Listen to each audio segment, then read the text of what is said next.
Assalamualaikum warahmatullahi wabarakatuh. Bismillahirrahmanirrahim. Alhamdulillahi rabbil alamin. Wa bihi nasta'in ala umuri dunya waddin. Ashhadu an la ilaha illallah wahdahu la syarika lah. Wa ashhadu anna Muhammadan abduhu wa rasuluh. Allahumma salli ala sayyidina Muhammad wa ala alihi wa sahbihi ajma'in. Kita mulakan majlis kita pada pagi ini dengan membaca Ummul Quran Al-Fatihah. A'udzu billahi minasyaitonir rajim. Bismillahirrahmanirrahim. Alhamdulillahi rabbil alamin. Ar-Rahmanir Rahim. مالك يوم الدين إياك نعبد وإياك نستعين اهدنا الصراط المستقيم صراط الذين أنعمت عليهم غير المغضوب عليهم ولا الضالين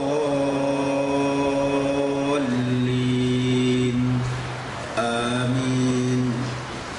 Alhamdulillah, kita membaca kitab Aqidatun Najin. Kita sampai pada muka surat 339.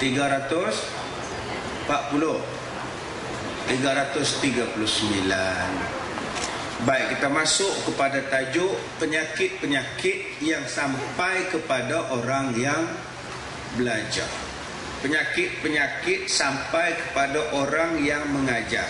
Penyakit-penyakit yang sampai kepada orang yang menyuruh berbuat kebaikan dan orang yang melarang kejahatan. Jadi penyakit-penyakit inilah yang akan sampai kepada kita. Ada 5 jenis penyakit. Kita dah baca dah. Penyakit yang pertama ialah riya. Dan kali ini kita akan sambung penyakit yang kedua yang melanda kita, iaitu takabbur. Baik, yang kedua, dan seperti takabur, artinya membesarkan diri dan menghinakan manusia dan menolak kebenaran. Baik, kalau orang tanya pada kita, apa makna takabur? Takabur ada 3 makna. Pertama, membesarkan diri. Membesarkan diri ni, dia kata apa? Contoh, kalau aku tak buat, tak siap kerja ni. Kalau aku tak ada, tak jadi kerja ni. Sebab akulah jadi benda ni. Orang ni dipanggil membesarkan diri. Saya orang yang paling kaya dalam kampung ni, tahu. Keturunan saya, dia mula ungkit dah. Keturunan dia lah, lah. Kadang-kadang dia membesarkan diri bukan sebab dia lawa, anak dia lawa, anak dia cantik pun dia besar diri. Kamu kalau tak ada 5,000 jangan rapat dengan aku. Anak aku lulusan SPM, tahu betul dia. Nampak SPM pun kecoh. Orang ni dia bukan besar diri sebab dia cantik, dia besar diri sebab anak dia je cantik. Ataupun orang lain besar, bukan dia besar, dia numpang besar je. 3 pupu aku orang besar tahu. 3 pupu tu jauh maklum. Tu pun dia rasa dia dekat. Ada orang yang membesarkan diri sebab ilmu. Sebab ilmu. Kamu kalau kaya sejekat, jangan lautan dalam nak diduga. Aku ni kategori lautan dalam ni, kata dia. Kamu janganlah mandai-mandai nak mencabar aku. Dia membesar diri sebab dia rasa dia banyak ilmu. Ini takabur nombor 1. Takabur nombor 2 ialah menghinakan manusia. Muka pun tak cukup, ada hati nak ngorak orang. Muka tak cukup, kata dia, astagfirullahalazim. Menghinakan orang, kamu tak layak kawan dengan aku. Dia tak layak kawan dengan aku. Aku ni keturunan ada tahu. Makcik ada apa? 2 bentuk cincin berlian. Ini cerita hujan lapuk. Kamu ada 2 jenis bentuk, aku ada 1 bentuk cincin. Cincin apa? Cincin tembaga. Itu pula mak Sudin. Mak Sudin dengan mak si perempuan seorang lagi tu, mak Eton. Ayu. Aku orang ada tahu betul. Ni dipanggil menghina orang. Apa kita nak hinanya orang? Kita pun asal daripada air mani juga. Kita pun darah merah juga. Sama je, rambut kan beruban juga, mati juga. Apa sebab kita nak hina orang? Kita pun anak Adam juga. Allah tak tengok rupa paras bentuk kita, yang Allah tengok takwa. Inna akramakum indallah atqakum. Allah tengok takwa, Allah tak tengok yang lain. Yang ketiga, takabur maknanya tidak boleh menerima kebenaran, menolak kebenaran. Dia kata dia juga betul. Aku tak kira. Apa pun kamu kata, aku juga yang betul. Apa yang kamu cakap, aku tak nak dengar. Geng aku juga yang betul. Pahaman aku juga yang betul. Maka orang macam ni dipanggil taksub. Sekarang ni banyaklah taksub dalam parti politik. Dah aku juga yang betul. Ini cerita fitnah je ni. Ini pandailah koma lah, apalah. Ini nama dia takabur. Ini parti politik ni tak ada di Malaysia ya. Ini yang parti macam ni cuma ada di Antartika. Bukan di sini ya. Tu agak maklum. Kan marah saya pula. Mentang-mentanglah kita ni, ceramah kita ni ada dalam radio kan, dia marah pula. Baik, Nabi bersabda, la yadkhulul jannata man qalbahu mithqala dzarratin minal kibri. Faqalu ya Rasulullah, inna ahadana yuhibbu an yakuna thawban hasana wa na'latan hasana. Faqala inna allaha jamilun yuhibbul jamal walakinnal kibra batarul haq wa ghamsul nas. Tiadalah masuk syurga orang yang ada di dalam hatinya sebesar biji sawi zarrah daripada sifat takabur. Maka sembah mereka itu, ya Rasulullah, kami ni suka memakai baju yang cantik-cantik, kaos yang elok-elok. Maka bersabda Rasulullah bahawasanya Allah itu cantik. Allah Ta'ala suka kepada yang cantik, yakni Allah suka kepada keelokan, kecantikan. Tetapi takabur yang sebenarnya ialah menolak kebenaran dan menghinakan manusia. Maka Nabi sebut dalam hadis, Nabi kata orang yang ada sebesar zarah di dalam hatinya sifat takabur takkan masuk syurga. Walaupun sebesar zarah. Sahabat-sahabat dah susah hati. Sebab sahabat kata, ya Rasulullah, kami ni suka pakai cantik-cantik, kami ni suka pakaian cantik-cantik, kasut cantik-cantik. Ni tak kira takabur kah? Jawab Rasulullah, tidak. Allah itu cantik, dia suka pada yang cantik.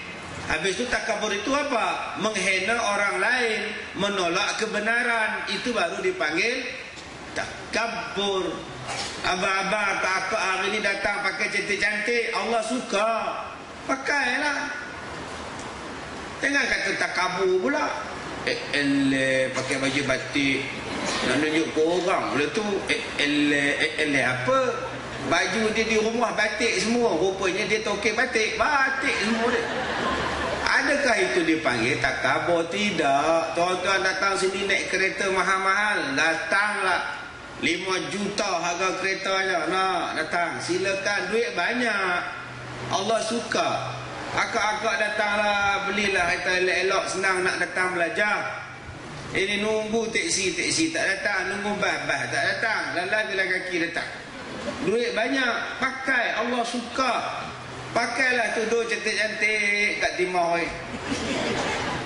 Lawa-lawa pakai, tak apa, jangan ada unsur tabaruj, sudah. Jangan ada unsur takabur, riak, sudah. Kita pakai kerana Allah suka pada yang cantik. Sebab Nabi pernah tegur satu orang sahabat yang pakai baju compang-camping. Sampai Nabi kata, kamu ni tak ada harta ke yang untuk pakai baju buruk compang-camping ni? Kata dia, saya ada kambing, saya ada unta. Jual unta kamu, jual kambing kamu barang seekor 2, belilah baju cantik-cantik pakai. Allah suka. itu tidak dipanggil sebagai riya, itu dipanggil sebagai syukur nikmat. Okey, syukur nikmat. Pakailah kasut cantik-cantik, pakai kasut ya singit sebelah, ya sebelah lain janji berkasut ustaz dalam bank 40,000. Pergilah kedai kasut beli bata berat sikit. Baik, maka berhiaslah dengan pakaian. Nampak tu? Berhiaslah dengan pakaian, dan seumpamanya itu tiadalah ia takabur. Istimewa pula ketika semayang, istimewa pula ketika perhimpunan. Macam sekarang pakailah lawa-lawa. Cuma orang Melayu kita faham, bila pakai lawa-lawa datang ramai-ramai macam ni, mereka kata nak nunjuk apa? Selagi mana pakaian itu tidak ada tabarruj, pakaian itu menutup aurat, pakailah. Tudung Wardina Safia, pakailah. Ya tak salah, tudung Wan Maimunah, pakailah. Sekarang semua tudung artis belaka, pakai tudung, tak apa. Abang-abang pakai kepiah mahal-mahal, pakai jubah yang beli mahal-mahal dekat Madinah, simpan dalam almari. Buat apa nanti abang mati, suami mati, isteri kahwin lain, suami baru pula menderek. Baik abang pakai siap-siap, puas hati. Kalau boleh sehari 3 helai pakai. Dan katanya lagi, dan umpamanya, dan pada perempuan itu bagi suaminya. Dan perempuan tu pakai lawa-lawa pada suami. Atau kalau makcik tak ada suami, carilah pasangan hidup betul-betul, oh kawan, bahagia berseri, rumah tangga aman harmoni. Carilah. InsyaAllah di sini tempat pertemuan jodoh. Mudah-mudahan adalah yang terbuka pintu hati. Dan memakai pakaian yang cantik itu ialah pada hak ulama. Ulama juga pakai lawa-lawa kerana membesarkan ilmu. Ini ulama salah faham. Bila datang mengajar buruk je rupa dia. Kain cokin, jubah buruk, kopiah buruk. Ustaz tu zuhud. Kamu sedang membawa ilmu, kamu sedang menyampaikan ilmu. Ilmu sesuatu yang mahal, ilmu sesuatu benda yang sangat berharga. Maka yang tukang sampainya pun berhargalah. Sesuatu benda yang berharga akan disampaikan dalam bentuk yang berharga oleh orang yang berharga. Cuba tuan-tuan bawa emas 10 juta.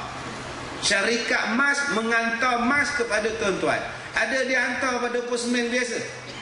Postman pakai spek hitam naik motor, "Majik, emas 10 juta." Tak, tuan-tuan. Mesti bawa van kawalan, mesti bawa senapang semuanya. Semua kemas-kemas belakangnya. Sebab barang yang nak dihantar ni mahal. Serupalah ilmu ni mahal. Barang yang disampaikan ni mahal. Maka tukang yang menyampaikan ilmu juga mahal. Pakaiannya, perwatakannya, akhlaknya sesuai dengan kemahalan ilmu itu. Ni kadang-kadang bila mengajar buruk kesian ustaz tu, buruk di keretanya pun. Padahal kereta baru ada di rumah. Datang naik motor, mak gak depan pun tak ada, tinggal tayar je jalan. Bila hujan habis berciknya becak selut lantak je lah. Zuhud tu bukan zuhud, tu tak kena nama dia. Bermula tempat keadaan itu, keadaan takabur itu haram apabila ada dia atas segala hamba Allah yang soleh-soleh dan segala a'immah al-muslimin. Baik, dia kata haramnya takabur ni pada siapa? Pada segala hamba Allah. Kita tak boleh takabur.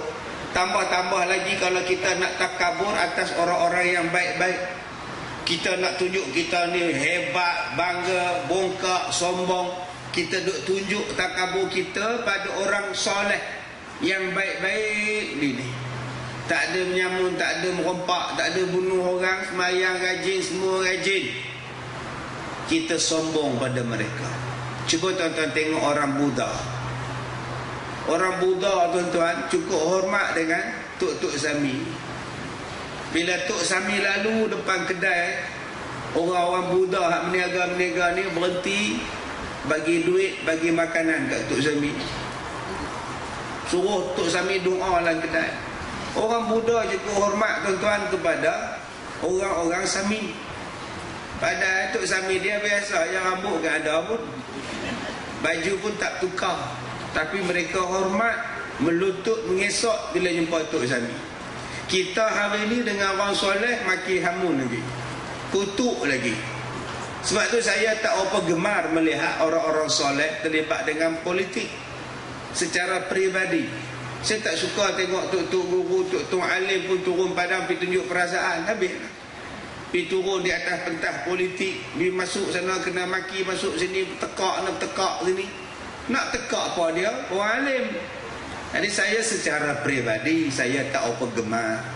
Ya, sebab tu saya tak apa gemar untuk tanding ke apa ke. Bila tanding siap kena maki. Takkan kita nak maki ustaz kita. Ustaz tu lah yang duk mengajar kita. Tuk tanding pula dah pilihan raya. Gambar mata cerok, gambar dia pasang dekat pokok, pasang kat tiang elektrik. Habis pilihan raya, gambar dia jatuh atas jalan. Orang pakat dia lalu duk pijak pak. Tak kena tuan. Sebab tu saya tak mau tanding ke apa-apa. Baik jadi macam ni, freelance senang kan, jadi free semua senang. Tak ada siapa nak pijak gambar saya. Tu sebab saya tak mau. Saya tak suka bertanding. Sebab tu PM kata kat saya pun sebenarnya tak suka ustaz tanding. Sebab tu saya lantik ustaz terus menjadi MT, tak ada bertanding, kata dia. Jawapan kita sama lah ustaz, kata dia. Baik, kemudian dan dia kata lagi, janganlah kita menunjuk sombong kepada segala a'immah al-muslimin. Al-immah al-muslimin ialah pemimpin-pemimpin orang Islam. Jangan kita tunjuk sombong kat mereka. Kita hari ni pergi tunjuk maki, sombong, kutuk, mengata, payah tuan-tuan. Kalau kita belajar betul-betul, mereka tu ketua kita, mereka tu pemimpin, hormat. Dia belah parti mana pun, dia parti sini ke, dia parti sana ke, dia pemimpin, maka hormat sajalah, dia pemimpin. Dan kita sebagai pemimpin pun hormatlah rakyat kita, walaupun rakyat tu tak pangkah kita. Hormat. Sekarang aku dah jadi ketua, aku dah jadi pemimpin, yang dan ni semua adalah rakyat aku kena adil kepada rakyat aku. Disuruh je kita macam itu. Dan dia kata takabur ini setengah daripada dosa besar. Takabur termasuk dalam kategori dosa-dosa besar. Dan takabur ini juga adalah sebesar-besar dosa yang melibatkan dosa hati. Kita baca dah dulu tuan-tuan, dosa ada dua kan, dosa zahir, dosa batin. Dosa zahir, dosa mulut, mengata orang, mencuri, merompak, merogol, membunuh, minum arak, tikam nombor, pukul kucing. Itu dipanggil sebagai dosa zahir. Dosa hati ni hak di dalam, unjuk, hati tak ikhlas, sombong ni dalam hati ni. Dalam hati ni dia duduk sombong dengan orang. Dia tengok orang pakai kereta, dia pakai kereta, dia duduk banding kereta dia dengan kereta orang. Kereta dia tu dapat 10. Kalau aku beli dengan kereta aku sebiji, sama dengan dia 10 biji. Dalam hati duk cakap seorang-seorang. Itu nama dia dosa hati. Dosa hati ni jaga tuan-tuan. Dan dia kata takabur ini termasuk di dalam sebesar-besar dosa yang melibatkan dosa hati. Dan adapun apabila adalah ia atas segala musuh Allah, maka ia dituntut pada syarak, lagi elok pada akal. Baik, masa bila takabur dibenarkan?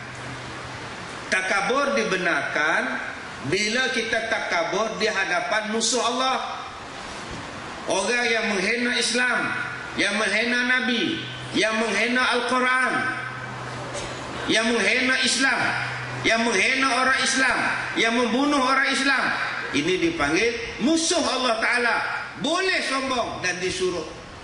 disuruh takabur kepada musuh-musuh Allah. Kita hari ini takabur dengan orang Islam. Oh, dengan orang Islam tunjuk kuasa, dengan orang Islam tunjuk berani, tapi dengan musuh Islam diam. Dengan Teresa Pok diam. Teresa Pok kata pergi mampuslah Melayu, diam, tak kata apa. Bila ada orang Melayu bantah Teresa Pok, ada orang Melayu yang sokong Teresa Pok. Pok tu apa Ustaz? Babi. Dia hina orang Melayu, dia hina Islam. Orang Melayu bangun bantah, report polis, suruh ambil tindakan. Seperti biasa, tindakan lambat dia ambil. Cubalah orang Melayu hentam Teresa Pok, hari ini dia ambil. Inilah nasib orang Melayu, tuan-tuan. Sedangkan Allah dah kata ada Muhammadur Rasulullah walladzina ma'ahu asyidda'u 'alal kuffar ruhama'u bainahum.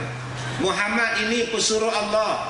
Sesiapa yang bersama dengan Muhammad, mereka itu berlemah lembut dengan sesama Islam, tetapi tegas dengan orang-orang kafir.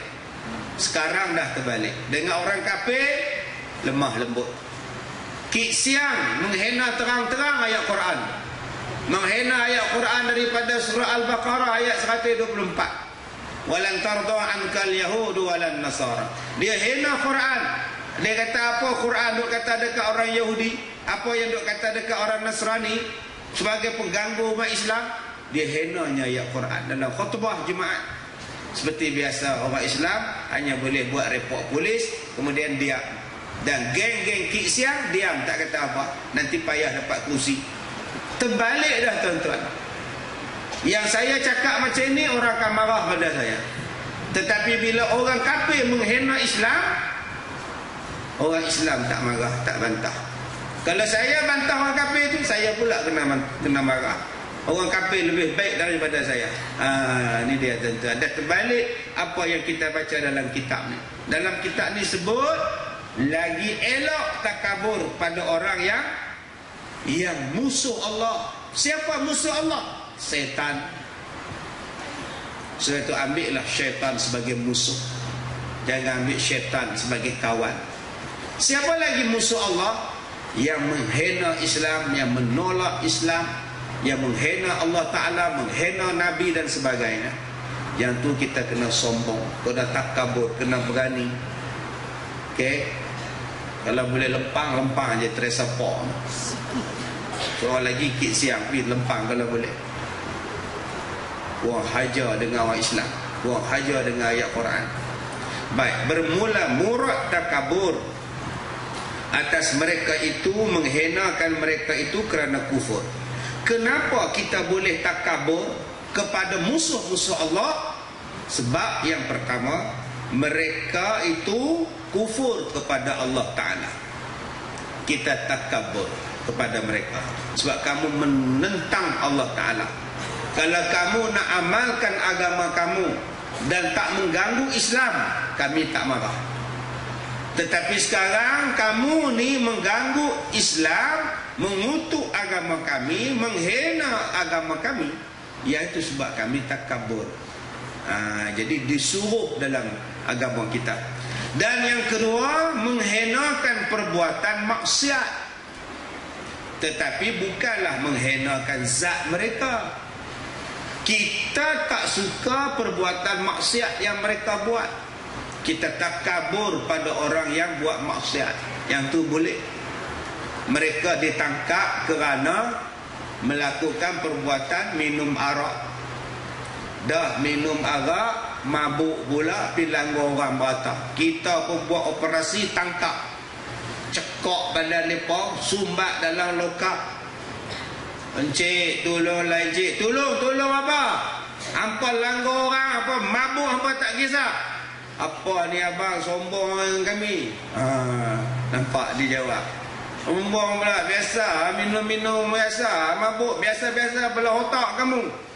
Orang balik masjid kamu langgar, budak balik sekolah kamu langgar. Apa abang sombong takabur ni? Memang kena sombong pun orang jenis kamu ni. Maka disuruh macam itu. Tak payahlah layan baik-baik pula. Ya, nak apa ya? Minum ais kejap ya, saya buat teh ais. Tak payah tuan-tuan. Biar dia nak lokal. Jadi ini keedahnya. Kita bukan benci pada tubuh badan dia. Kita tak benci kepada badan dia, batang tubuh dia. Yang kita tak suka ialah maksiat yang dia buat. Jadi tuan-tuan kena ingat, kita tak benci layak, kita tak layak benci orang. Saya tak layak benci tubuh badan akak pun tak layak benci tubuh badan saya. Tapi kalau saya mencarut, tuan-tuan layak benci carutan saya tu. Kalau saya maki orang, tuan-tuan berhak tak suka maki saya. Ustaz, saya ni tak kata apa kat ustaz. Semua saya tak suka, ustaz janganlah mencarut. Boleh? Tak apa yang tu. Ya, tak apa. Jangan kita hina batang tubuh dia. Sebab batang tubuh dia ni, manusia kita ni Allah Ta'ala buat. Tapi perangai kita, akhlak kita, cara buat kita, itu nafsu kita. Potong nafsu tadi ni. Baik, itu dipanggil sebagai takabbur. Mewarisi daripada sifat dan sikap syaitan iblis, laknatullah. Baik, habis. Yang ketiga, penyakit yang ketiga yang datang kepada kita ialah nama dia hasad. Apa makna hasad? Hasad maknanya ialah dengki. Dengki tu apa ustaz? Hasad. Ialah apa makna hasad? Dengki. Gitulah kita kan.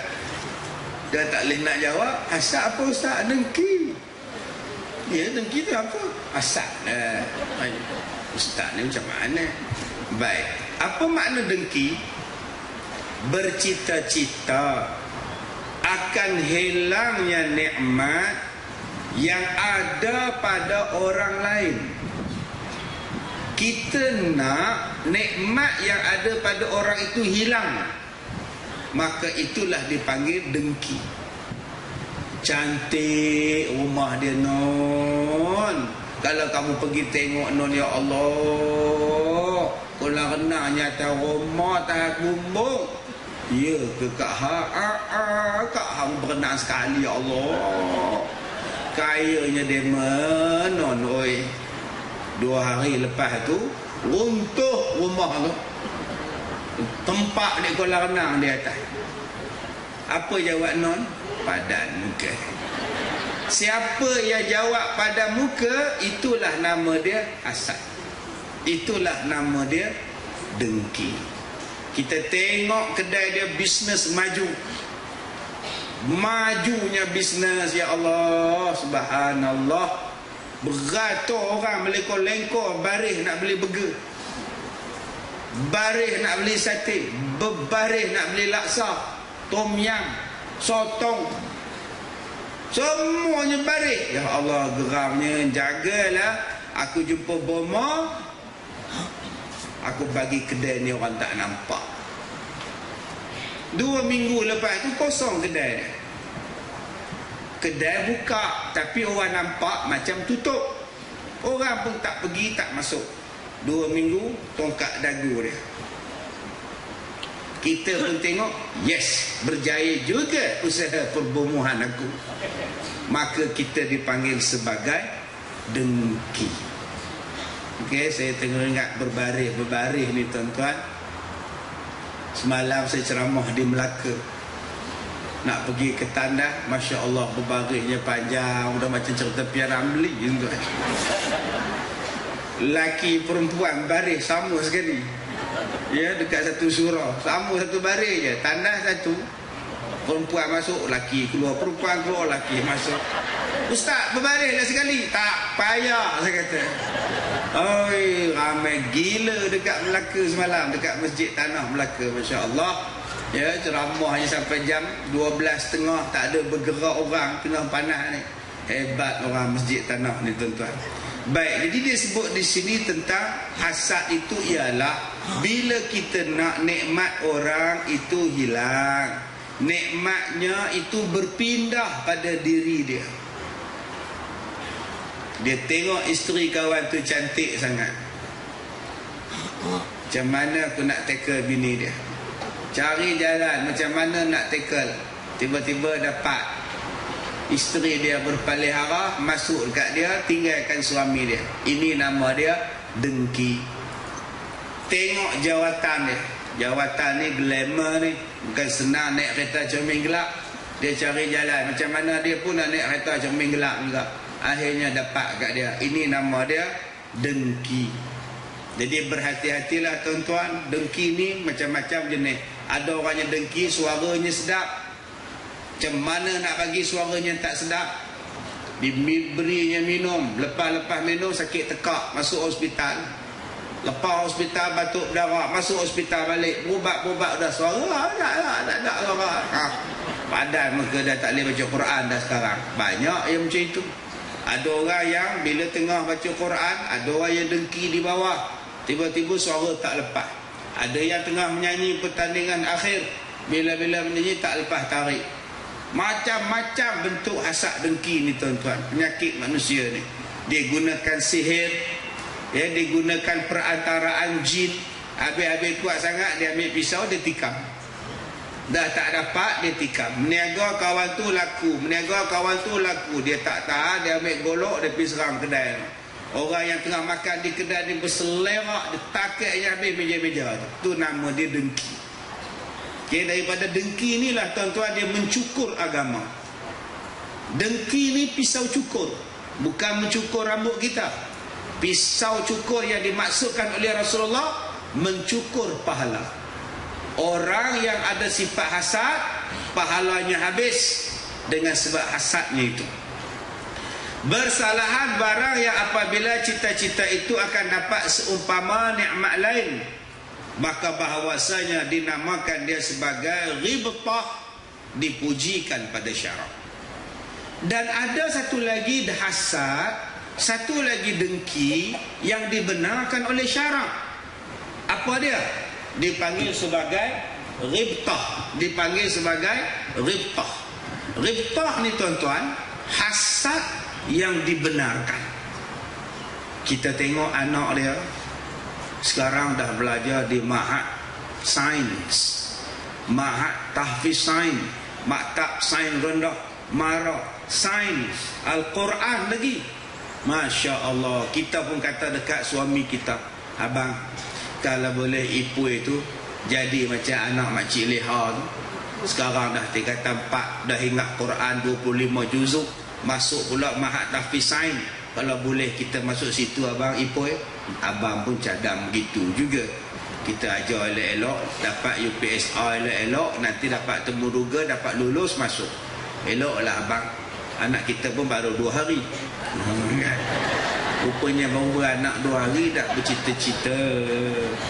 Lambat lagi lah baik, lagi 12 tahun lah. Jadi dengki yang macam itu dibenarkan oleh syarak. Kita tengok dia meniaga laju berniaganya. Kita kata aku pun nak jadi usahawan yang berjaya macam dia. Bila dia berjaya, dia rajin sedekah, aku pun nak sedekah macam dia juga, tanpa niat menjatuhkan dia. Itu dipuji oleh syarak.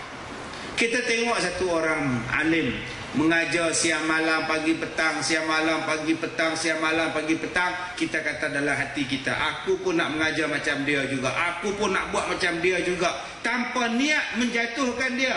Maka dengki yang macam tadi dipanggil sebagai ghibtah. Hukum dia harus dibenarkan. Yang dengki yang diharamkan ialah dengki nak bagi perlingkup, dengki nak merampas, dengki suka tengok orang jatuh. Maka dengki yang macam tu adalah termasuk di dalam perkara-perkara yang haram. Dan dengki yang paling senang sekali ialah bila tuan-tuan sebut padan muka. Mak rempik naik motor depan rumah kita, bisingnya, ya Allah, aku nak tidur tak boleh. Kalau dia patah balik, rupanya dia try test exhaust. Meletup, melanggar tembok. Kita pun keluar, abang udah langgar tembok abang. Padan muka. Dengki tuan-tuan. Nabi kata siapa-siapa yang kata padan muka pada orang, macam dia baling sesuatu benda pada tembok, benda tu akan melantun kat dia balik. Hari ni kita memadankan muka orang, satu hari nanti muka kita pula kena padan tau. Sebab tu Nabi kata, Allah kata bila kita tengok benda tak elok, kita baca apa? Inna lillahi wa inna ilaihi raji'un. Bukan pada muka. Tengok orang jatuh motor, inna lillahi wa inna ilaihi raji'un. Budak ni pun dah kata jangan bawa laju. Ya Allah, 6 harakat lajunya. Tak pesal jangan bawa laju. Kamu bawa laju juga, ya Allah. Dah langgar tembok rumah aku. Dia ambilnya tembok, dia empuk kepala budak tu, mati pula. Itu dia tukar daripada muka membunuh orang. Baik. Yang keempat, yang kelima. Nombor 1 semalam ujub. Kita silap. Yang pertama ujub, yang kedua riak, yang ketiga takabur, yang keempat hasad, yang kelima. Penyakit yang kelima yang datang melanda kita, penyakit berbantah-bantah, penyakit suka berlawan hujah, penyakit suka bertengkar. Ini penyakit orang yang mengaji. Sebab tu kita kena lawan. Cuba tuan-tuan tengok orang yang tak mengaji, yang tak datang kuliah, mana ada gaduh-gaduh? Elok lepak dekat pasar, mana ada gaduh-gaduh? Cuba tengok orang main dam di kedai kopi, lepas dia tak cakap pun. Mana ada cakap? Yang cakap banyak pakai kopiah putih atas kepala, pompa menyembah kedai kopi. Yang main dam dia. Kadang-kadang dia tengok orang yang menyembah pakai kopiah putih, dia tengok, dia geleng kepala. Apa yang dia main balik, haji.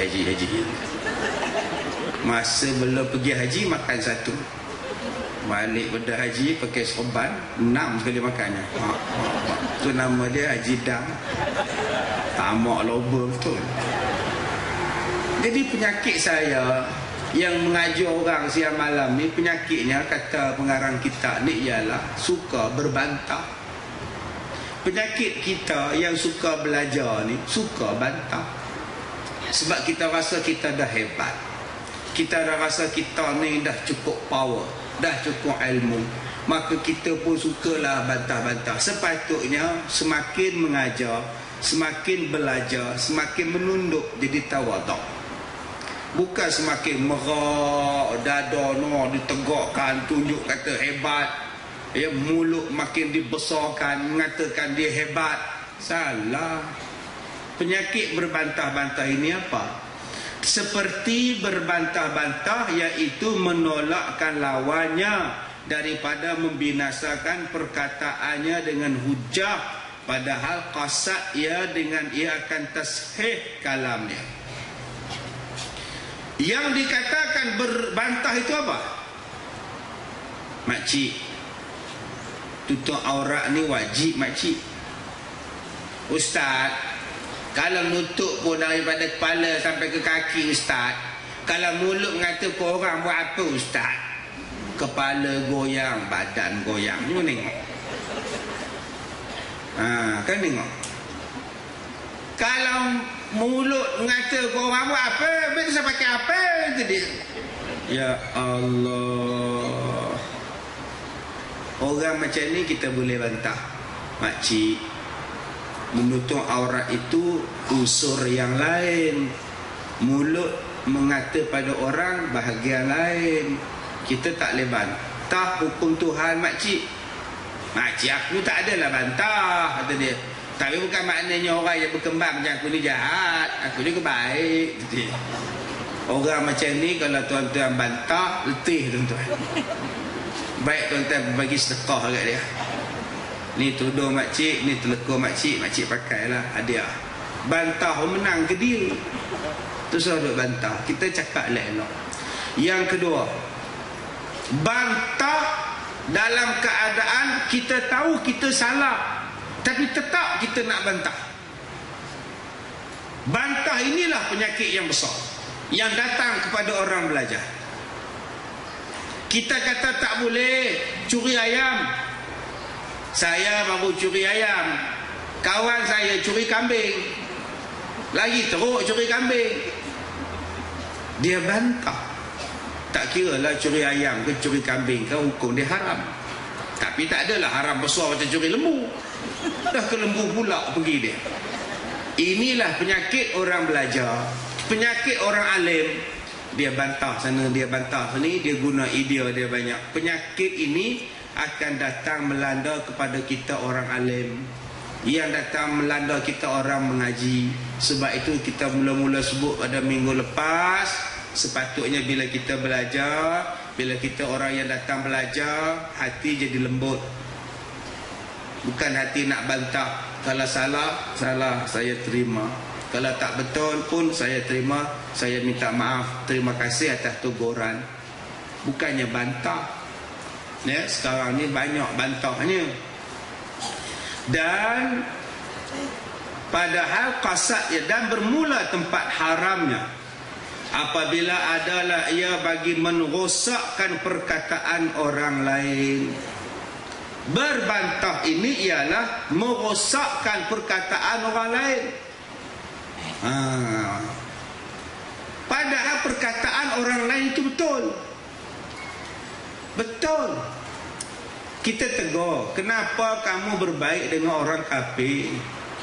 Sampai orang kafir tadi menghina Islam. Kenapa kamu baik? Kaji balik tahluf siasi ni, kaji balik.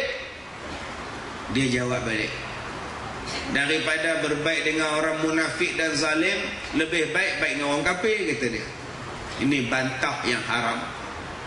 Kita kata haram berbaik dengan orang kafir sampai menghina Islam. Dia jawab pula, saya sanggup makan babi dengan orang kafir daripada makan ayam dengan orang Islam. Astaghfirullahalazim. Ada tuan-tuan yang cakap macam itu. Aku sanggup makan babi lagi daripada duduk makan ayam dengan orang Islam. Apalah nak jadi penyakit hari ni. Ni dipanggil sebagai berbantah-bantahan jadinya. Walaupun dia tahu benda itu adalah benda yang benar atau yang membatalkan perkataan yang batil. Imam Syafi'i berkata, tiadalah aku muzakarah akan seseorang dan aku qasad akan mengalahnya, dan hanya saja aku bermuzakarah akan dia kerana menyatakan yang benar daripada sekira-kira ia yang sebenar. Imam Syafi'i kata, saya takkan bermuzakarah, saya takkan berdebat dengan orang hanya kerana semata-mata nak menang, nak mengalahkan dia. Tak mau. Tetapi aku nak bermuzakarah kerana semata-mata nak menyatakan yang benar. Dia tak nak terima, dia punya pasal, aku nak balik. Itu kata Imam Syafi'i. Itu sebab ada banyak orang ajak saya berdebat. Saya kata tak payahlah debat. Debat ni kira siapa menang, siapa kalah. Mari kita muzakarah. Kamu wak mari kamu, aku wak marinya aku. Qul hatu burhanakum in kuntum sadiqin.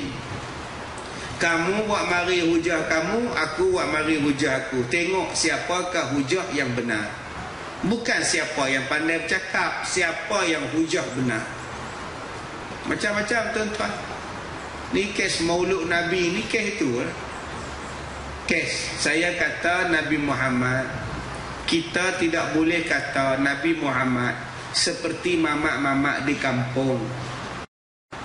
Tak boleh. Walaupun dia belum Nabi pada masa itu, dah tak sama dengan mamak-mamak di kampung lain. Buat keluar hujah kita, buat keluar hujah kamu. Tuan-tuan, hari ini hari Ahad, besok hari Isnin. Kalau tuan-tuan rajin, besok tuan-tuan pergi hari Isnin ke pejabat pendaftaran, minta semakan orang yang mendaftarkan anak-anak dia yang beranak minggu lepas. Cuba tengok Aiman saja berapa ramai nama Aiman. Aiman Safwan, Aiman Haikal, Aiman Syafiq, Aiman tak kisah. Banyak orang nama Aiman. Tapi masa Nabi lahir, masa Nabi dilahirkan, tidak ada orang nama Muhammad. Sebelum Nabi lahir, tak ada orang nama Nabi Muhammad.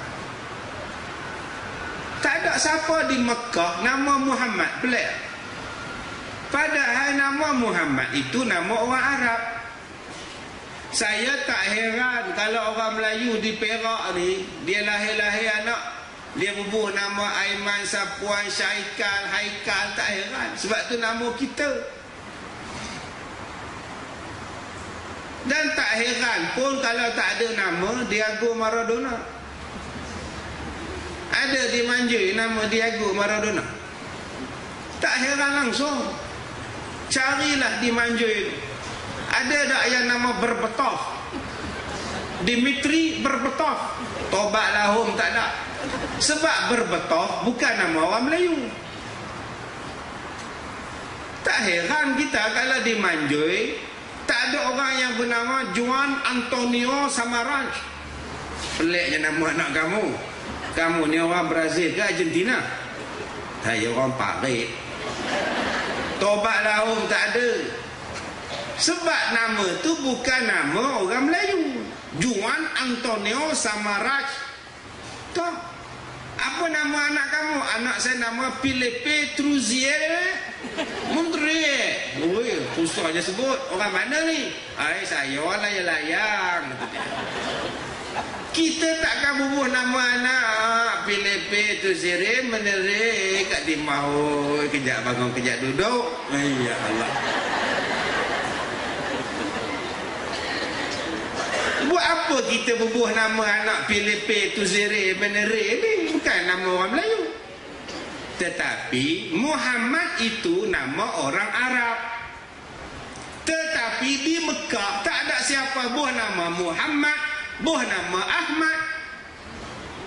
Sebab Allah tutupkan ilham pada seluruh orang Arab. Tak teringat nak bubuh nama Muhammad. Tak teringat. Itu kamu nak kata sama dengan mamat-mamat? Tuan-tuan pernah jumpa tak nama sahabat Nabi Muhammad? Ada.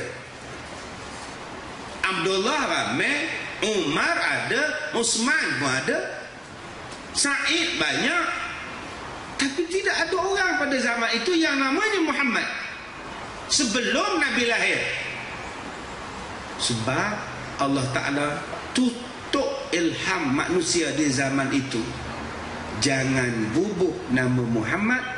Muhammad ini khusus tersimpan untuk Nabi akhir zaman, namanya Muhammad bin Abdullah. Kita hujah, bukan bantah. Bila saya cakap macam itu, satu ustaz gemuk besar badannya, dia mengajar di Perak pun, orang Kelantan. Dia hantar mesej pada saya, ustaz, kalau aku jumpa mu, halal darahmu. Pasal menghina tok guru kami. Dia kata halal darah saya ni kalau dia jumpa saya. Sebab dia kata saya ni hina tok guru dia. Tok guru dia kata Muhammad ni macam mamat-mamat biasa je. Saya jawab dalam apa yang saya cakap tadi. Dia balas kat saya. Dia kata apa? Halal darahmu. Aku jumpa mu mana, aku bunuhmu. Saya kata alamat saya Pusat Pendidikan Al-Barakah, Kampung Manjui. Datanglah kalau nak bunuh. Aku mengajar di Ipoh juga. Duduk Kelantan, main duduk menegak rumput lekor apa macam ni. Duduk mengajar. Apa ni tuan-tuan? Dia ingat dia badan besar, saya takut ke dia? Dahsyat tuan-tuan. Saya jawab dekat dia, mu sayang tok guru mu ke mu sayang Nabi Muhammad? Tu saya jawab. Terus diam terus. Taksub pada manusia. Apa sangat saya ni tuan-tuan? Apa sangat tuan-tuan ni? Apa sangat tok guru? Nabi Muhammad tu yang sangat. Kita ni apa sangat? Apa sangatlah saya? Apa sangatlah tuan-tuan, apa sangatlah ustaz, apa sangatlah pemimpin nak dibandingkan dengan Nabi Muhammad sallallahu alaihi wasallam. Jangan duk banggalah dengan saya, jangan duk banggalah dengan pemimpin, jangan duk banggalah dengan tok guru, tok guru, tok gurau. Tak ada nilai di sisi Allah. Nabi Muhammad kekasih Allah, makhluk paling agung. Dicipta dunia ni, dicipta bumi ni, adanya kita ni kerana adanya Nabi Muhammad sallallahu alaihi wasallam.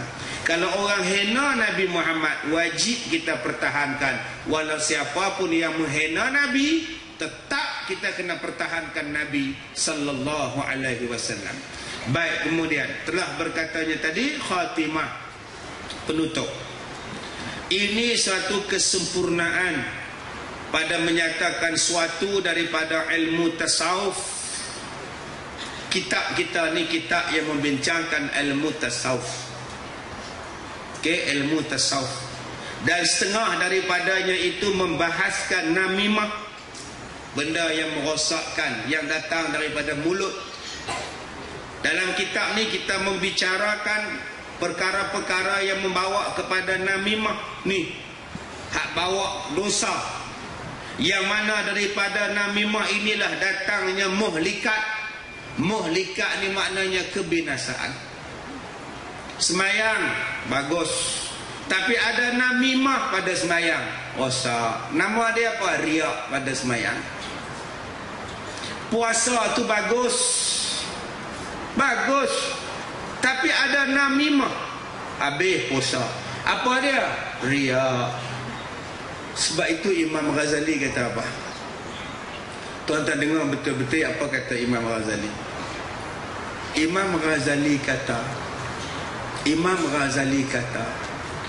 orang yang tidak bangun semayang malam lebih baik daripada orang yang semayang malam yang duk kecoh-kecoh kabur pada orang. Boleh faham? Orang yang tak bangun semayang malam tapi subuh dia bangun, semayang malam tak buat, lagi bagus daripada orang yang bangun semayang malam, besoknya sibuk ngabur ke orang.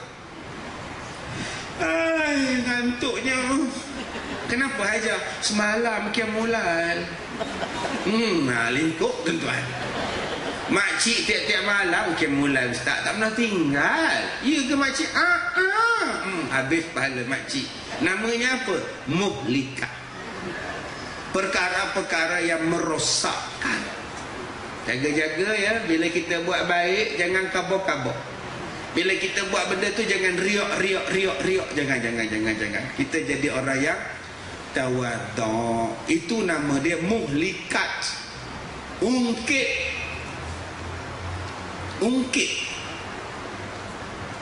Baju yang dia pakai itu baju kita. Kita sedekah dekat dia sebab rumah dia terbakar. Satu hari kita jumpa dia pakai baju kita.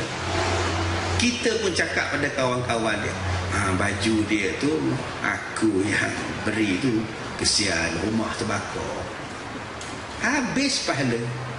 La tubtilu sadaqatikum bil manni wal azab. Jangan kamu batalkan pahala sedekah kamu dengan duk ngungkit-ngungkit, dengan duk kabur-kabur pada orang. Senyap-senyap sudah. Kita dah belajar dah benda itu. Muhlikat. Kita baca dah namimah. Maka inilah dipanggil sebagai pelajaran tasawuf. Pelajaran yang nak membersihkan hati. Akidah, tauhid, supaya betul iman kita. Supaya betul iman kita, nama dia tasawuf, nama dia tauhid. Bila sudah beriman, mesti ada tanda-tanda beriman. Namanya ialah amalan soleh. Nama dia pelajaran fiqh. Bila dah semayang, dah amal soleh, dah buat ibadat, kena jaga ibadat tu. Kena jaga ibadat supaya tidak batal. Nama dia tasawuf. Kalau tuan-tuan belajar semayang, tuan-tuan belajar haji, tapi tuan-tuan tak belajar tasawuf, menyucikan jiwa, mungkin hajinya tak ada pahala. Turun-turun ke Petrobang, cari beg, cari air zam-zam, cari troli. Penuh troli dengan beg. Beg tak nampak orang menolak. Mana mak kita ni, rupa beg je berjalan. Mak kecil menolak troli je. Dekat 10 beg beranak kat situ. Masuk dalam kereta, alhamdulillah lah, sampai juga aku kat Malaysia gitu dia. Sampai di kampung, orang kampung pun tunggu. Tala'al badru alaina, duk sambut. Apa khabar PA? Apa khabar PA? Sihat ke? Masa muka. Macam mana di Mekah berabuk ke PA? Berabuk juga. Tiba-tiba ada satu orang panggil, ya Allah, Haji Rabi'ah. Terus senyum. Ya. Tadi masam. Rupanya orang panggil PA, dia masam. Sebab tak ada hajah dekat depan. Orang panggil Mak Haji pun dia seronok. Panggil Hajah. Ya Hajah, ya Allah, rindunya dekat Hajah. Saya lagi rindu. Yang kawan-kawan dia geng PA tadi semua menolak. Silap kita tak panggil Hajah kita dia. Nampak tuan-tuan? Tak panggil Haji pun marah, tak panggil Hajah pun marah, tak panggil Datuk pun marah. Saya Datuk Ustaz. Oh, tak tahu, minta maaf lah Datuk. Mana kita tahu? Ni kali tulis dekat kepiah tu Datuk, senang. Kita mana tahu kamu Datuk tak Datuk? Marah kita tak panggil Datuk. Bro, macam-macam manusia ni. Apa ada pada Datuk? Tak ada je malaikat tanya Datuk. Duklah kubur. Ya Datuk, macam mana? Sihat ke? Ada malaikat saja. Tak ada. Dia sebut nama kita, tuan-tuan. Baik, kemudian, dan telah mentakrif oleh mereka itu akan dia dengan bahawasanya ilmu dengan usul yang diketahui dengan dia akan membaikkan hati dan segala panca indera. Ilmu kalau kita belajar dengan usul, belajar daripada asasnya, belajar daripada usulnya, belajar daripada akarnya, dia akan menimbulkan perasaan baik hati dan baik segala panca indera. Tapi kalau kita tak belajar usul, kita tak belajar yang asas, tu yang makin belajar makin jadi sombong. Dia tengok orang tak belajar, dia pertikai. Dia belajar dengan satu ustaz tu, dia rasa hebat benar dah dengan ustaz ni. Tiba-tiba dia tengok ustaz tu, dia pandang kecil je ustaz tu. Ustaz yang dia tengok belajar ni dia besar, ustaz ni kecil sebab duk mengajar tajwid. Ustaz tu mak badan boleh lah, ustaz tu bak haid nifas boleh lah. Kami belajar dengan guru kami Syekh apa ya. Zaman sekarang ni zaman orang minat ya Hanana, baguslah ya Hanana. Tapi apalah maknanya ya Hanana fikirin tekak, subuh tak bangun buat apa? Balik ya Hanana subuh pukul 7 buat apa? Sibuk ya Hanana subuh lebuh. Subuh ke mana? Puak ke mana? Nah. Patut kita buat sesuatu dengan usul. Kalau kita pergi berselawat ramai-ramai, tengok orang pakai selawat, pakai jubah, pakai serban atas bau, pakai serban, kita pun ikut pakai juga. Belajar tidak, asas tidak, terus pergi belajar ya. Balik lena. Cuba dia pergi itu dengan asas ilmu. Dia ada tauhidnya, dia ada akidahnya, dia ada imannya, dia ada fiqahnya, dia ada tasawufnya. Dia tetap bangun sembahyang subuh, awal-awal dia bangun. Sebab dia ada basic. Sebab dia ada asas. Asas inilah dipanggil usul. Sekarang ini orang tak ambil yang usul, orang tak nak ambil daripada bawah. Malu nak belajar di bawah, lambat nak belajar daripada bawah. Kata dia, belajar bab ini je. Dia nak yang terus di atas. Yang tu yang jadi tuan-tuan, lemah semangat, hilang semangat, kejap-kejap je, lepas tu lebur. Tapi orang yang ada asas, dia belajar agama daripada asas, dia belajar daripada asas, kemudian sampai pertengahan jalan asasnya hilang. Dia duduk di Amerika ke, duduk di Australia ke apa ke, 10 tahun kerja sana, mai umur 40, 50, dia akan balik pada asas dia balik. Sebab dalam jiwanya ada asas. Dalam jiwanya itu ada asas. Sebab itu tuan-tuan, kalau kita nak belajar, tolonglah belajar daripada rendah balik pun tak apa. Jangan malu. Makcik ni tak erti baca Quran, ustaz. Oh, kita belajar Quran, kita belajar mukadam ya. Alif datik a, alif bawah i, alif depan u, a i u. Dia seorang tu. Yang lain 4 tahun, 6 tahun, 5 tahun. Wih, jatuh standard aku ni. Aku ni cikgu pencen. Budak-budak ni tarak tadika je ni. A, I, U, babi, bu. Masuk besok, babai, balik terus tak datang lah. Babai kat ustazah tu dah. Dia jumpa ustazah tu balik. Minta maaf lah ustazah, lama tak datang kelas ustazah. Kenapa tak datang cikgu? Dia gelak. Saya tanya bukan gelak. Saya kalau boleh tak nak lah ngaji-ngaji macam tu ustazah. Saya kalau boleh nak bawa lagu Nahwan tu weh. Nak belajar lagu Nahwan tu weh. A, I, U pun tak kenal, nak Nahwan apa? Biar tuan-tuan rendah balik tak apa. Tebalkan muka, tahan telinga. Jangan malu-malu. Tuan-tuan kekal daripada asas. Step. Jangan terus langgar. Kalau tuan-tuan naik daripada tangga di bawah, anak tangga satu-satu elok naik dia. Cuba tuan-tuan lompat terus. Berapa ramai yang terseradung. Nak terus naik atas pentas. Daripada sana ambil layak dah. Tergelincir, bung, jatuh benjol dari. Cuba berjalan pelan-pelan, naik tangga. Ada asas, ada usul. InsyaAllah dia jadi manfaat. Kepada mana? Kepada seluruh badan dia. Mata jadi baik, telinga jadi baik, hidung, mulut, semua jadi baik belaka. Sebab dia belajar daripada asas. Dan faedahnya pada pelajaran ini, baik keadaan manusia.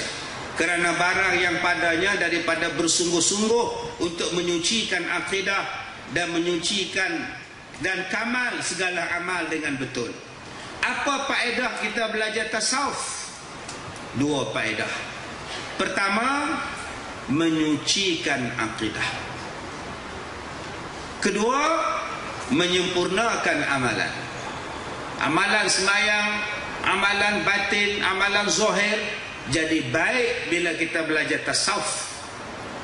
Sebab itu orang yang belajar tasawuf, mulut tak cakap banyak, mulut diam, amalan yang bergerak. Maknanya ustaz tak ada belajar tasawuf lah ustaz. Kenapa pula ustaz cakap banyak? Tak apalah, minggu depan saya tak cakap langsung. Duduk atas pentas ni diam, tengok je. Tuan-tuan tengok saya tengok tuan-tuan. Kenapa tak cakap lagi ustaz? Tasawuf. Tu bukan tasawuf, tu bodoh nama dia. Saya ni mengajar memang kena cakap banyak. Cuba mengajar dia. Ustaz, macam mana ni ustaz, boleh tak boleh? Tak, saya tak ada cakap banyak. Memang dia memang kena cakap. Itu nama dia tabligh, menyampaikan. Baik. Dan telah berkata Imam Ghazali, apa makna tasawuf? Tasawuf itu ialah mensunyikan hati bagi Allah Ta'ala dan menghinakan barang yang lainnya. Mensucikan pada barang Allah Ta'ala. Bukan mensunyikan, mensucikan, membersihkan barang yang melibatkan Allah Ta'ala dan menghinakan barang yang tiada kaitan dengan agama. Benda yang tak ada faedah, kita kata tak ada faedah. Mengumpat tu tak ada faedah, jangan terlibat. Berzikir tu ada faedah pada Allah Ta'ala, dapat pada kita, buat. Duduk tepi jalan, melepak, menengok motor, menengok kereta lalu lalang, tak ada manfaat, kurang manfaat. Tukar tempat, pergilah ke majlis ilmu. Di situ ada disebut nama Allah, itu nama dia tasawuf. Tinggalkan benda yang sia-sia, dapatkan benda yang berpahala. Maka itulah jawapan. Kalau tuan-tuan menghadapi masalah dua pilihan, Ustaz, saya nak pilih mana Ustaz? Kenapa? Satu ada jemputan kenduri kahwin, satu ada jemputan ceramah agama, kuliah duha. Mana nak pergi Ustaz? Dua-dua boleh pergi, sebab dua-dua wajib. Pergi majlis ilmu dulu, lepas tu pergilah kenduri kahwin. Tapi kenduri kahwin ni saya dapat maklum Ustaz, demo buat programnya pukul 7 maghrib, 6.30 petang dah daftar masuk dalam bilik hotel, dewan bilik hotel. Kena lapor diri, kena bagi kad 6.30. Pukul 7 masuk dalam dewan. 7 suku perarakkan pengantin masuk. 7.30 persandingan. 7.30 makan. 8 malam potong kek. 8 suku malam konsert. 8.30 malam dessert. Dihantarnya dessert pula Ustaz. 9 malam apa cara bergambar. Habis program Ustaz pukul 10. Malam tu pula ada ceramah Ustaz. Kenduri nak pergi ke ceramah nak pergi? Confirm ceramah. Kenduri macam ni tak payah. Maghrib terlepas, isyak terlepas. Ustaz, memang dia orang buat jamuan 7 malam. Tapi saya tinggalkan majlis tu, saya pergi semayang Ustaz. Saya pergi semayang. Isyak pun saya pergi semayang. Memanglah tu haji pergi semayang. Pengantin, mak pak pengantin, catering. Majlis itu menghalang orang solat, tak payah. Kena pilih lah tuan-tuan. Apa yang kita nak buat, kena pilih. Benda ini mendekatkan diri kepada Allah atau benda ini menjauhkan daripada Allah. Pilih. Ambil yang mendekatkan diri pada Allah Ta'ala. Serupalah kita dengan ceramah. Bukan semua ceramah tu mendekatkan diri pada Allah, memahamkan hukum hakam Allah. Ada ceramah itu mengakibatkan malaikat lari. Sebab apa lari? Dalam ceramah tu duk maki orang, dalam ceramah tu duk mengumpat orang. Kalau begitu, sebelum tuan-tuan diumpat, tuan-tuan bangun, pergi balik, buatlah ketupat. Lagi bagus daripada mengumpat. Buat ketupat tak ada dosa, pak pahala lagi sebab nak ngantuk jiran sebelah. Buat ketupat tak berdosa, pahala lagi sebab nak meniaga. Mengumpat, walaupun yang mengajar tu pakai serban, pakai jubah, pakai baju batik, tapi kalau dia mengumpat langsung tak ada pahala. Yang menunggu adalah bala. Baik. Artinya mensucikan hati bagi Allah Ta'ala dan i'tiqadkan bahawasanya barang yang lainnya tiada memberi manfaat dan tiada memberi mudarat. Sucikan hati kita pada Allah Ta'ala. Apa yang Allah Ta'ala buat semua elok. Semalam saya ceramah di Segambut, pagi di Melaka, malam di Segambut. Rancangan, rakaman kalau dah jodoh musim kedua. Nanti tuan-tuan tengoklah musim kedua ni ada pembaharuan, ada soal jawab agama daripada personality, selebriti, macam-macam lah, TTT lah. Kan semalam ada 9 soalan daripada selebriti. Jenuh jawab lah. Ini akan disiarkan pada bulan 4 nanti. Ya, bulan 4 nanti. Banyaklah lagu saya menyanyi. Kan? Semalam saya menyanyi 2 lagu Hindustan. Kabi kabi mera dil mein khayal aata hai, tujhe kise na bulaya gayar mere liye. Kan? Itu daripada Kebi-Kebi 1976, nyanyian Mukesh. Kenal Mukesh? Tak kenal Mukesh. Hadil jo pyar karega wo gana jayega, divana se pelo mein pehjana jayega. Itulah Mukesh. Tak kenal lagi? Mere mangki gengga. Tu Mukesh lah tu. Suara Mukesh dia sengau sikit. Dia suara dia sengau sikit. Bulan terang cuaca, bintang bercahaya. Tu Ar-Azmi. Tu asalnya lagu Mukesh lah tu. Okey. Jadi tu namanya Mukesh. Kalau Mak Rafi lagi sedap. Dia sengaunya lebih sikit.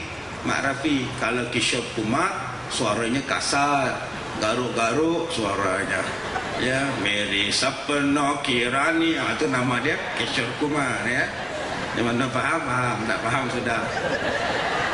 Jadi bila saya mengajar dekat Segambut, saya tengok satu orang duduk semayang sebelah saya, belakang saya. Kakinya sudah tak ada jari.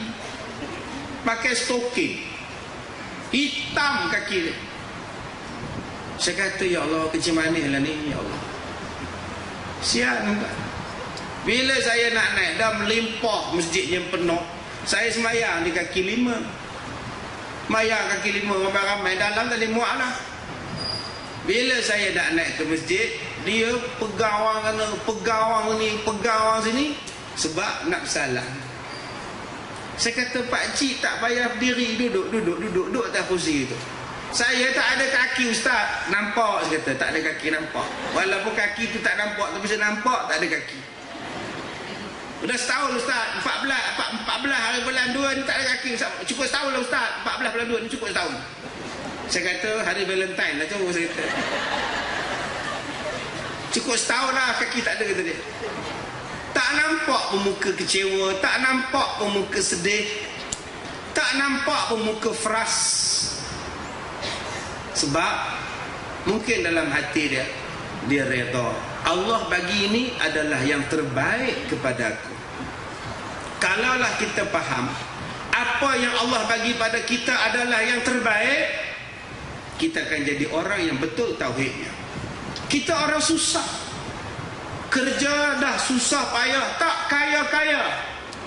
Allah bagi kepada kita setakat itu saja rezekinya, itu saja.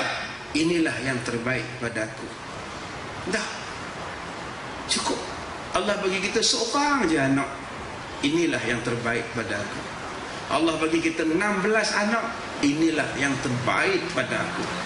Apa yang Allah bagi pada kita, itulah yang terbaik pada kita. Maka tuan-tuan akan benar hidup tuan-tuan. Tapi kalau tuan-tuan bantah, tak setuju, tuan-tuan akan jadi orang yang susah serba-serbi.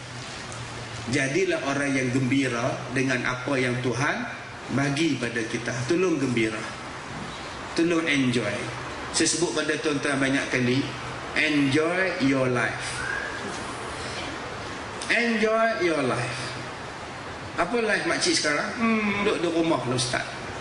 Tak ke mana-mana. Nak ke mana apa tak ada orang bawa. Suami dah lama mati Ustaz. Itu apa makcik buat sekarang? Pagi-pagi makcik pergi kuliah subuh. Balik kuliah subuh makcik jogging kejap lah, pusing surau 4 kali. Dia balik rumah ngemas rumah. Aku nak kemas tahu mana pun Ustaz, makcik seorang. Dia pukul 9 pergi kelas. Sebelum masuk kelas makan nasi lemak lah apalah. Tengah mengaji pun makan juga. Ustaz mengajar dia makan kacang kuda, ngap. Enjoy. Balik rumah pukul 11 Ustaz, apa lagi nak buat? Baca Quran kejap, sembahyang duha 2 rakaat baca Quran. Masak pun tak ada banyak ustaz. Segenggam je berasnya pun. Ikan bilik je banyak sikit ustaz. Adalah 20 ekor macam makan. Weh banyaknya 20 ekor. Ikan bilis. Kan enjoy. Elektrik tak banyak. Pukul 9 dah tidur. Tak ada orang ngaco. Fahmaya isyak tidur. Kita masalah lambat tidur ni orang ngaco. Masalah. Air pun jimat bawah RM20. Ayo. Sebab jarang mandi. Yang mana faham? Tak faham sudah. Kalau ada orang ngaco, ustaz, ya Allah air banyak ustaz. Oh, itu dia. Bergele-gele ayo kata dia. Nampak kan enjoy. Tak payah nak masak korang, tak payah nak kejut orang, tak payah nak basuhkan plekat dia. Enjoy lah, ini yang terbaik. Nak kata makcik tak kahwin, makcik dah kahwin. Alhamdulillah lah ustaz, nunggu suami dalam syurga lah ustaz. Suami sana lagi seronok ustaz, tak ada menyusah macam arwah suami makcik ni. Dia kalau makcik gorengkan bilik tak cukup 20 ekor. Nak pula sambal lah apa, tak tahu pula. Tiap-tiap hari nak sampai, tak buat sampai dia marah makcik. Itu yang makcik ketuk kepala dia langsung sampai. Tak geram. Ya Allah. Jadi tuan-tuan enjoy lah apa keadaan sekarang. Bila kita jadi bujang macam sekarang ni senang buat rombongan, boleh ikut. Kalau ada suami jenuh, suami tak izin, tak boleh pergi. Kalau ngira dia yang walai dah orang Kelian pergi, Putrajaya pergi, kita duduk dengan dia je. Tak mau. Baik, jadi apa yang Tuhan bagi itu yang terbaik. Maka tiada pegang ia melainkan atas Allah Ta'ala. Ya, sebab kadang-kadang kita berpegang pada ubat. Kalau tak ada ubat ni ustaz, makcik matilah. Salah. Yang memati menghidup ni Allah makcik, bukan ubat. Kan baru ni orang tu dah mati, doktor dah tebuk kepala dia nak siasat punca kematian. Dah pergi ke bilik bedah dah pun, bilik forensik. Dia mati sakit jantung, darah tinggi, kencing manis, kolesterol. Pegang sini tak ada, pegang sini tak ada, buka mata dah tak ada. Innalillah. Doktor pun tulis meninggal 8.40. Bok postmortem. Nak mati dia ni mati pasal apa? Ambil kain putih tutup mayat, tolak ke bilik. Doktor pakai sarung tangan, pakai topeng semua, nurse pun dengan hammer, meretun, screwdriver semua ada. Sempat tebuk sikit je kepala ni. Tebuk kepala dia bergerak. Aduh, hidup balik tuan-tuan, melompat nurse. Nampak tuan-tuan. Baiklah dia sedar tuan-tuan. Buatnya dia sedar dalam kubur. Oi, gelap benar ni. Siapa nolong dia? Baik dia sedar kat hospital, kelang kabut, hantar balik masuk wad. Rupanya belum mati. Itulah dia tuan-tuan. Sebab tu Imam Syafi'i kata, bila seseorang itu mati mengejut, harus dilambatkan urusan kematiannya. Mungkin dia belum mati, sabar kejap dulu. Rupa-rupanya kencing manis, darah tinggi, kolesterol menyetokkan saluran darah ke jantung. Sumbat. Boleh lagi, tak ada slow sangat. Tak dia tekan namanya darah keluar terus hidup terus. Sebab tu Imam Syafi'i kata, tunggu kompon betul-betul dia mati baru kita uruskan. Apa tanda kompon betul-betul? Telinga labuh, jantung hidung labuh ke bawah, kaki udah terjuntai macam itu. Tidak tegak je ni, bung tu dah, tu dah mati dah tu. Tetapi kalau dia mati mengejut, kompon mati, jangan tangguh-tangguh, tanam cepat. Kenapa dia mati mak? Dia mati mengejut, mati terbakar. Besar ini je mayat dia. Ya ke? Tu kenapa tak kubur lagi? Dia mau simpan, kubur hidup balik. 4 tahun tanya hidup. Udah besar ini mayat hidup apa? Tanam cepat-cepat. Okay, kena tengok yang dikatakan orang yang mati mengejut. Termasuk mati di patuk ular. Bukan semua ular tu patuk, mati tuan yang kena patuk.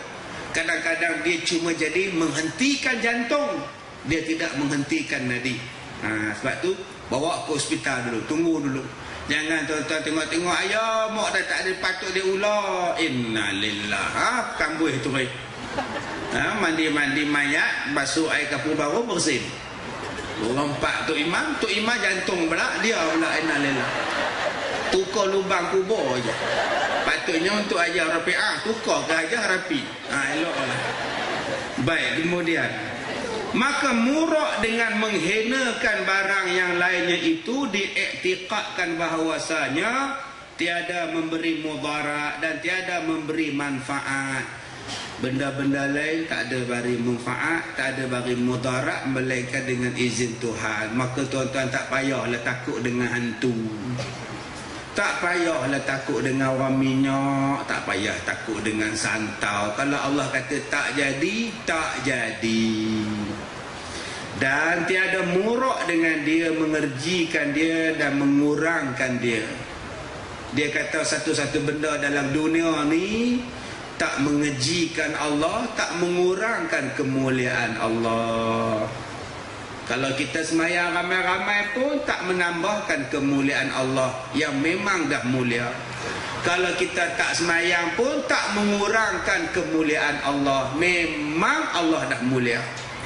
Dan yang sebenar-benar mahawa tasawuf itu ialah samarah, iaitu ilmu syariat, dan tiada ia qawaid yang makhsus.